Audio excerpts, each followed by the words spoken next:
खुलुमबाय आं प्रमोद खाख्लारि नोंथांमोनखौ आंनि चेनेलाव बयखौबो बरायबाय। दिनै आं नोंथांमोननि थाखाय माखासे गोनांथार रादाब लानानै फैदों। अन्नानै भिडिअखौ जोबजासिम नायलां। गिबि रादाबाव दङ आसामाव जापानिज एनकेफेलाइटिसआ गिख्रंथाव महर लादों। सासे बैसो जानाय आरो साथाम उन्दै गथ'फोरखौ लाफानानै गासै 4 सुबुंफोरा जापानिज एनकेफेलाइटिसजों नाख्रेबजादों। माजुलि, जरहाट आरो गलाघाट जिल्लानि गासै 4 सुबुंफोरा नाख्रेबजानानै फाहामथाय लागासिनो। जापानिज एनकेफेलाइटिसजों नाख्रेबजानाय 4 सुबुंफोरखौ दासान्दि जरहाट मेडिकेल कलेज एन्ड हस्पिटालाव फाहामथाय होगासिनो। मख'नो गोनांदि बेनि सिगांबो जरहाट मेडिकेल कलेज एन्ड हस्पिटालाव 3 उन्दै गथ'फोरा जापानिज एनकेफेलाइटिसजों नाख्रेबजानानै फाहामथाय लाबाय थानाय समावनो जिउ खहा जादों। नोंथांमोनाबो मबाइल चार्ज होना मबाइलाव रायलायो नामा? जुदि रायलायो सांग्रां जा, मानोना आसामनि हाइलाकान्दि जिल्लायाव जादों मोनसे गिख्रंथाव जाथाय। सासे कामान्ड'आ मबाइल चार्ज होना मबाइलाव रायलायबाय थानाय समावनो मबाइला बेरफ्रुनानै जिउ खहा जायो कामान्ड'नि।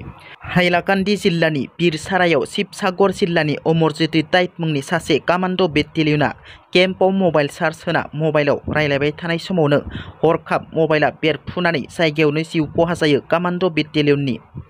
बे जाथाया थांनाय हराव एबा बृहस्पतिबार हराव जादों।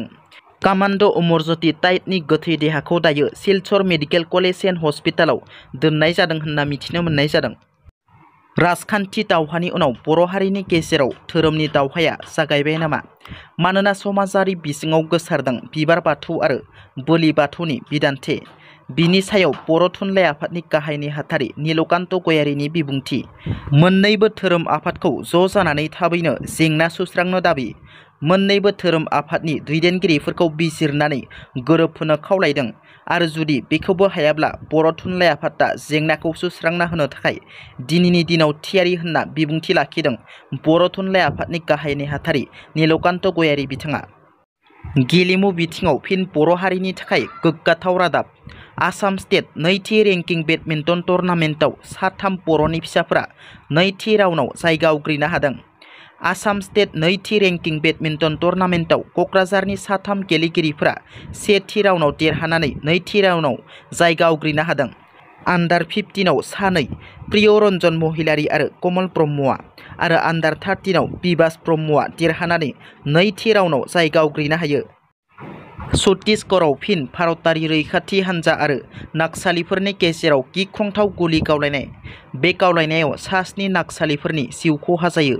दिनै फुंनि 11 रिंगासो समाव छत्तीसगढ़नि बिजापुर आरो नारायणपुर जिल्लानि सिमनायाव रैखाथि हान्जा आरो नाक्सालिफोरनि गेजेराव गावलायनाय जायो होनना नारायणपुर पुलिसआ मिथिहोदों।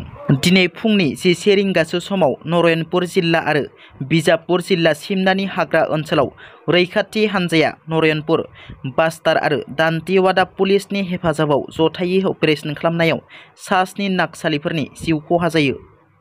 दिनैनि रादाबा एसेनोसै। नोंथांमोना जुदि आंनि रादाबखौ खोनासंनानै मोजां मोनदोंब्ला अन्नानै लाइक, शेयार आरो साबस्क्राइब खालामनो दाबाव, लोगोसे बेल आइकनखौ थुनो दाबाव, जाहाथे आंनि गोदान भिडिअआ नोंथांमोननिसिम थाबैनो सहैनो हायो। गोजोन्थों। जै बर' हारिनि।